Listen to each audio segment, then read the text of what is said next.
चाहता हूं। मुझे संसार का सबसे बड़ा खजाना चाहिए। अगले ही पल अंगूठी रंग बिरंगी किरणों से चमकने लगी। देखते ही देखते धनीराम पत्थर का बनना प्रारंभ हो गया। ये देखकर धनीराम चौंक गया। हे भगवान, ये क्या? मैं पत्थर का बनता जा रहा हूँ। हे भगवान! अगले ही पल रंग बिरंगी किरणों के साथ वहाँ एक साधु प्रकट हुआ। उसने धनीराम की उंगली से अंगूठी उतार ली। अब पता चल गया कि गरीबी में ही तेरी किस्मत सही थी, परंतु तू नहीं माना। मैंने तुझसे कहा था कि भगवान हमेशा मानव की भलाई ही चाहते हैं। तेरी भलाई गरीब रहने में थी, परंतु तू अपने भाग्य को चुनौती दे रहा था।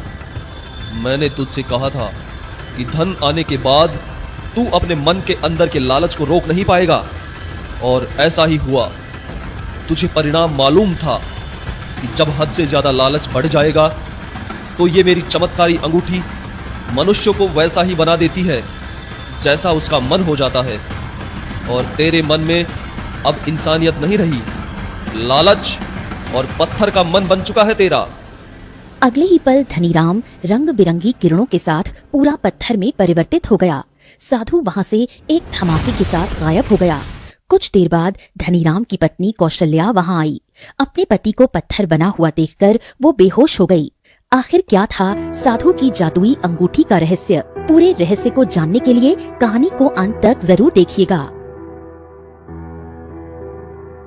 एक गांव में अर्जुन नाम का एक गरीब किसान अपनी सूखी फसल को देख रहा था। कुछ देर बाद गांव का मुखिया वहां आया। अपनी सूखी फसल को देखने से कोई फायदा नहीं है अर्जुन। अब ये फसल किसी काम की नहीं रही।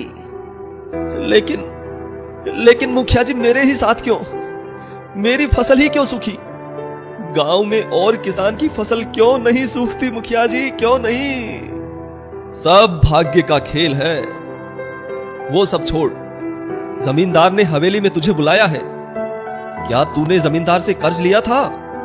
जमींदार से कर्ज लेकर ही तो बीज खरीदे थे और अपनी जमीन में बोए थे, लेकिन सारी मेहनत पर पानी फिर गया मुखिया जी।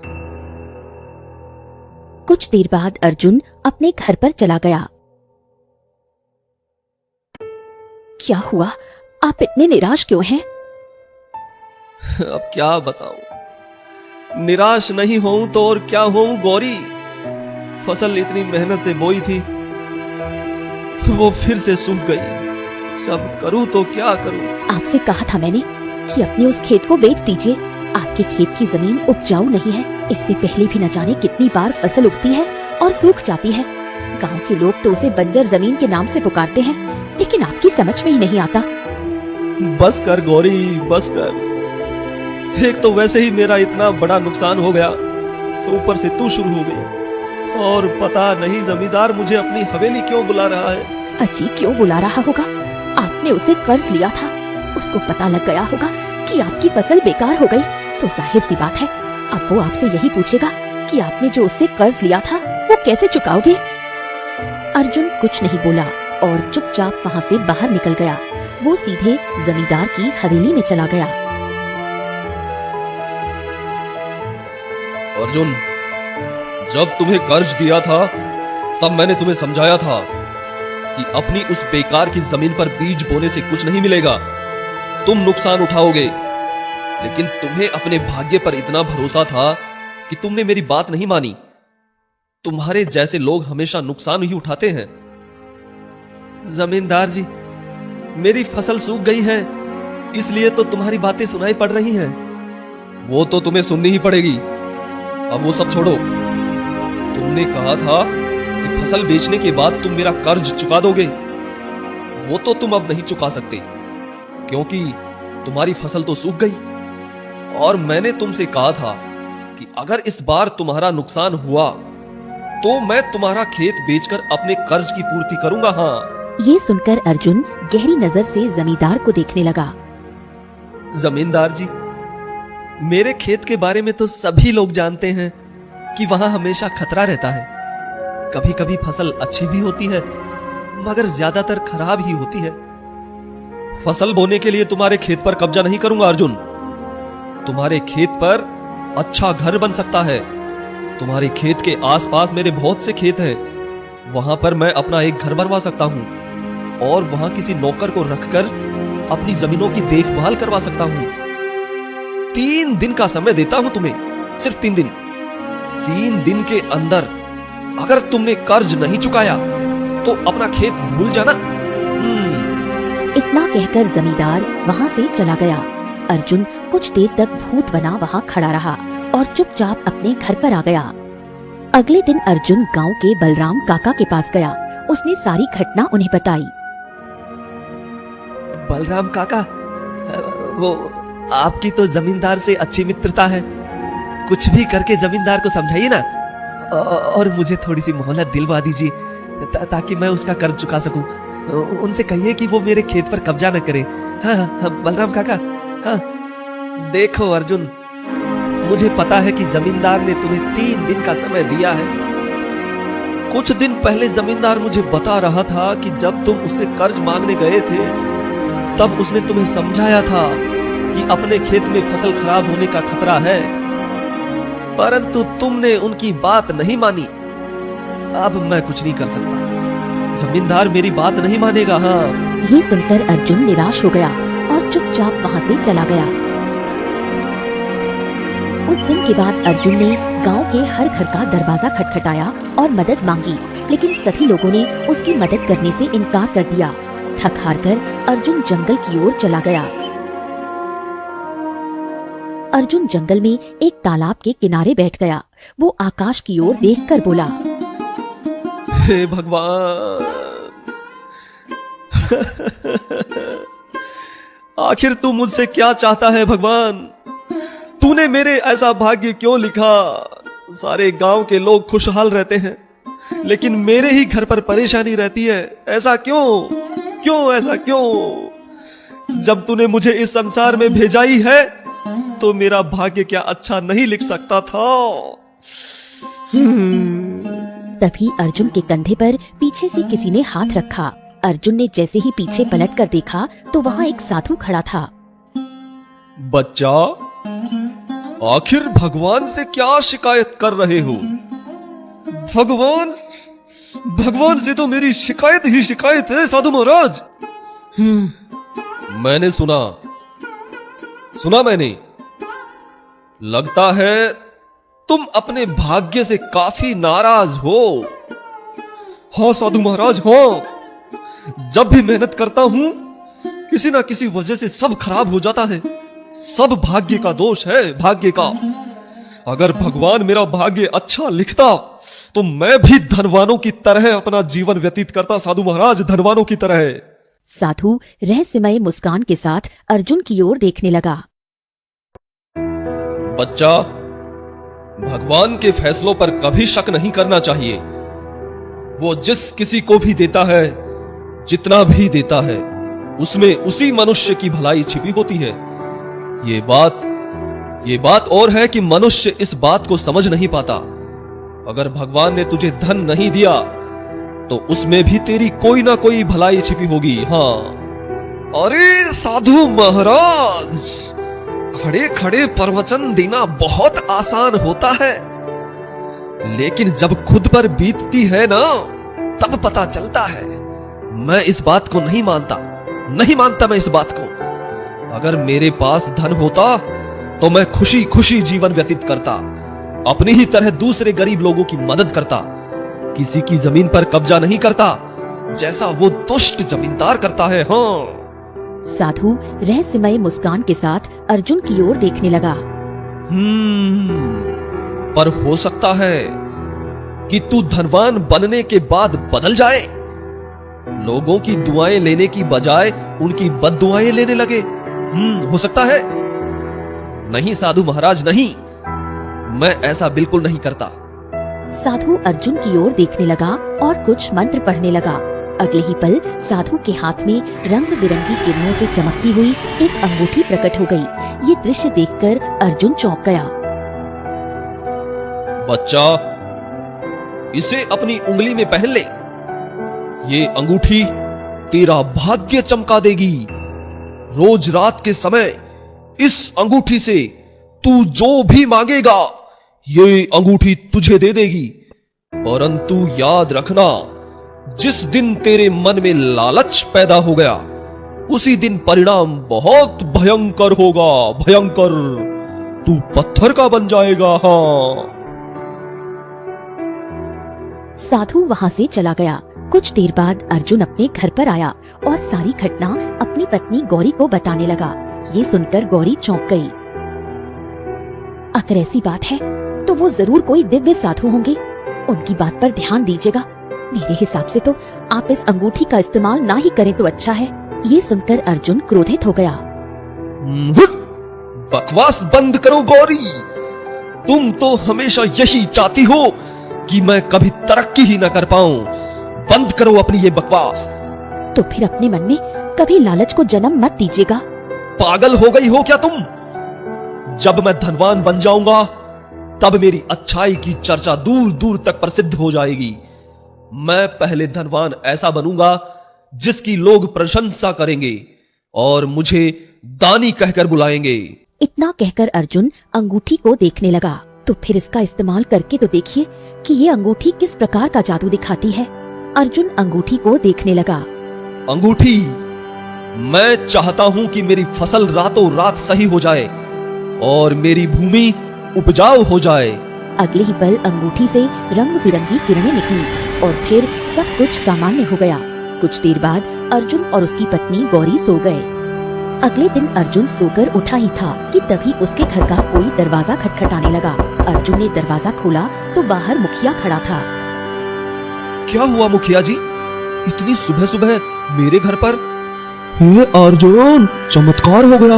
आज सुबह मैं अपने खेत पर गया तो तुम्हारा खेत देखा। तुम्हारी सूखी हुई फसल अचानक से लहलहा रही थी और तुम्हारी भूमि की मिट्टी का रंग भी बदल गया। इस तरह की मिट्टी तो उपजाऊ जमीनों में हुआ करती है अर्जुन। सुन रहे हो ना अर्जुन?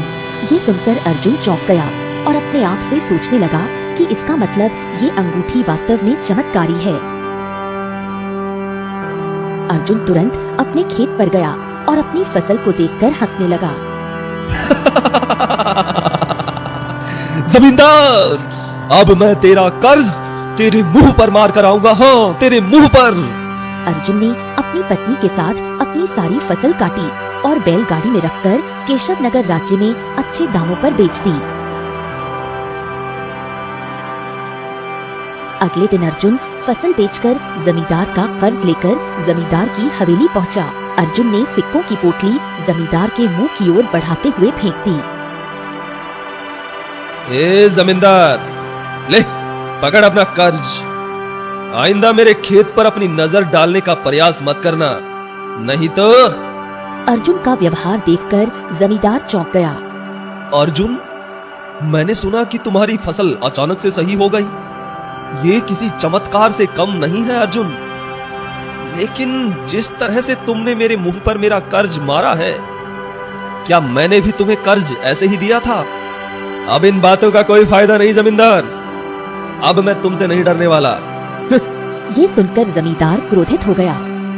अर्जुन, मैंने तो तुम्हें कभी डराने का प्रयास भी नहीं किया, लेकिन तुमने मेरा अपमान किया है। दफा हो जाओ यहां से, इससे पहले कि मैं तुम्हें अपनी हवेली से धक्के देकर बाहर निकलवा दूं। और याद रखना, ये अपमान तुम्हें बहुत ही महंगा पड़ेगा, बहुत महंगा। ये सुनकर अर्जुन भी क्रोधित हो गया।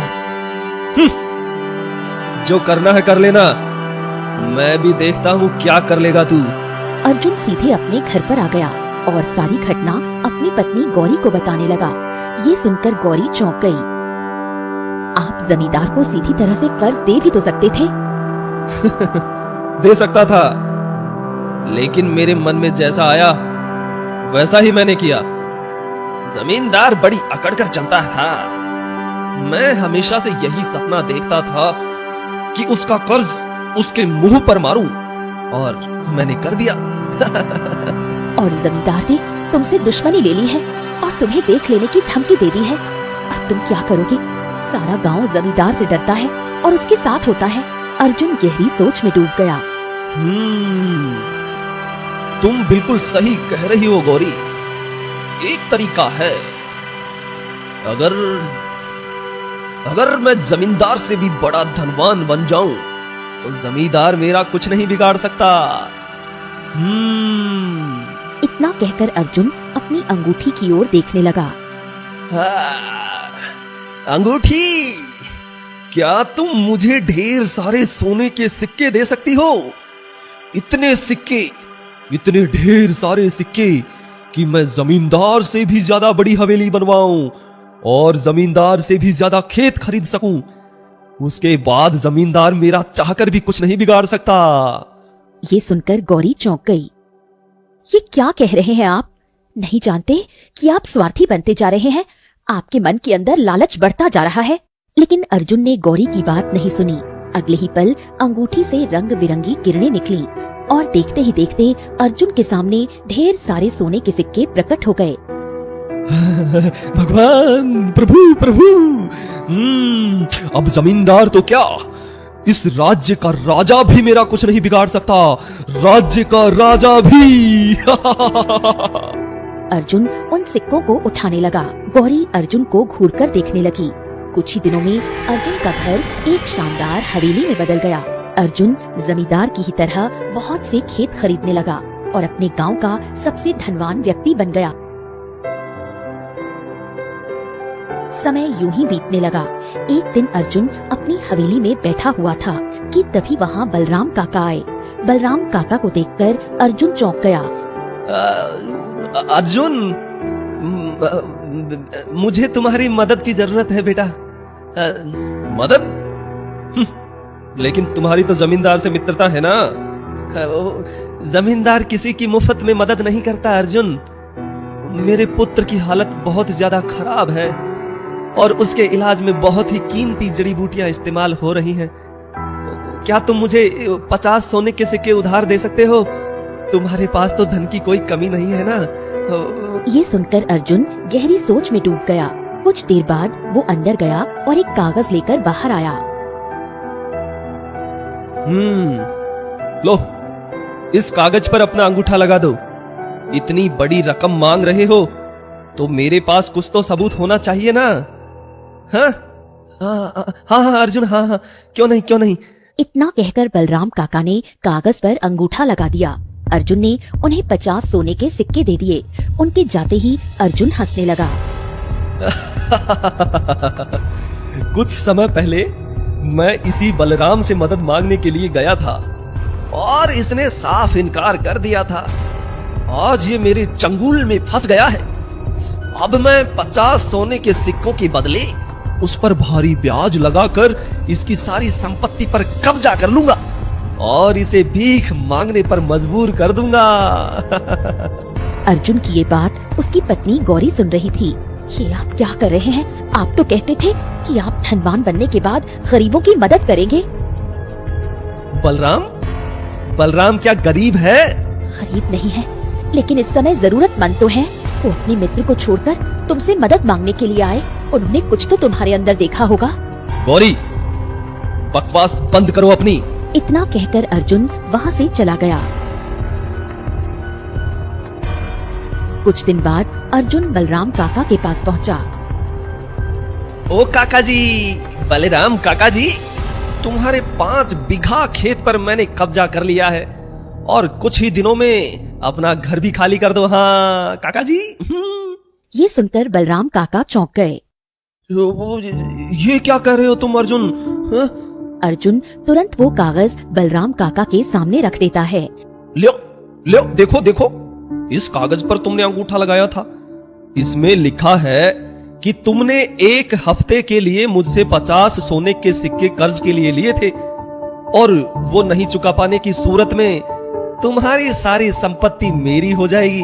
तो लगा दो, कर दो खाली। ये सुनकर बलराम काका की आंखों में आंसू आ गए।